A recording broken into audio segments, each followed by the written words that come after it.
दोस्तों ये सड़क छाप पिंकी चौधरी सांसद इकरा हसन की औकात तोल रहा है।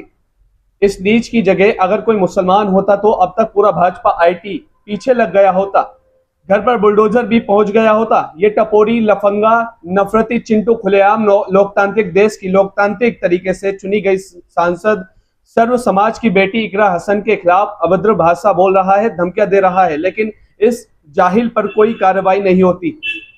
एक तरफ बेटी बचाओ बेटी पढ़ाओ का नारा लगाया जाता है और दूसरी तरफ देखिए यही टकला खुलेआम इकरा हसन के बारे में घटिया शब्दों का इस्तेमाल कर रहा है। ये वही लोग हैं जो दिन रात संस्कृति का राग अलापते हैं, लेकिन जब बात किसी मुसलमान या विपक्ष की महिला सांसद की आती है तो इनकी सारी तहजीब और संस्कृति नाली में बह जाती है। आतंकी विचारधारा का ये आदमी खुलेआम एक सम्मानित महिला सांसद के खिलाफ जहर उगल रहा है और भाजपाई शासन प्रशासन उसे खुली छूट दे रहा है ताकि वो मुसलमानों के खिलाफ भौंकता रहे, नफरत फैलाता रहे। उत्तर प्रदेश के मुख्यमंत्री बिहार चुनाव में हिंदू मुस्लिम बुर्का और मस्जिद मंदिर की रट लगाए बैठा है, क्योंकि असली मुद्दों से ध्यान भटकाना इनकी पुरानी आदत है। इसलिए कहते हैं बड़े पद पर पढ़ा लिखा और समझदार इंसान होना चाहिए, लेकिन जब किसी की लोकप्रियता बढ़ने लगती है तो ऐसे ही नफरती लोग उसे बदनाम करने में लग जाते हैं। सुनिए इकरा हसन बहन खुद क्या कहती हैं।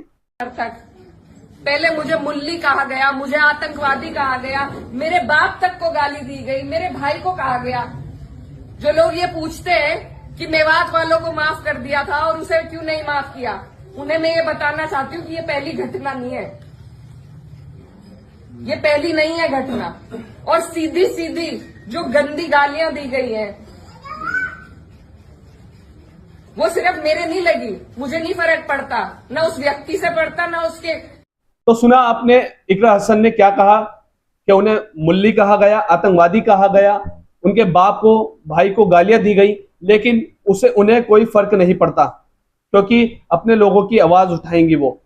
और यही बात इस देश के हर नागरिक को समझनी चाहिए। किसी को भी बहन बेटियों के सम्मान से खेलने की इजाजत नहीं दी जाएगी। हमें पता है उत्तर प्रदेश पुलिस और प्रशासन से ज्यादा उम्मीद नहीं है, लेकिन इतना जरूर कहना चाहूंगा कि इस टकले को इतना सबक सिखाना जरूरी है कि आगे से किसी भी बहन बेटी की इज्जत करना सीख जाए। दोस्तों इस पूरे मामले में आपकी क्या राय है, कमेंट में जरूर बताएं और खबर को ज्यादा से ज्यादा शेयर करें।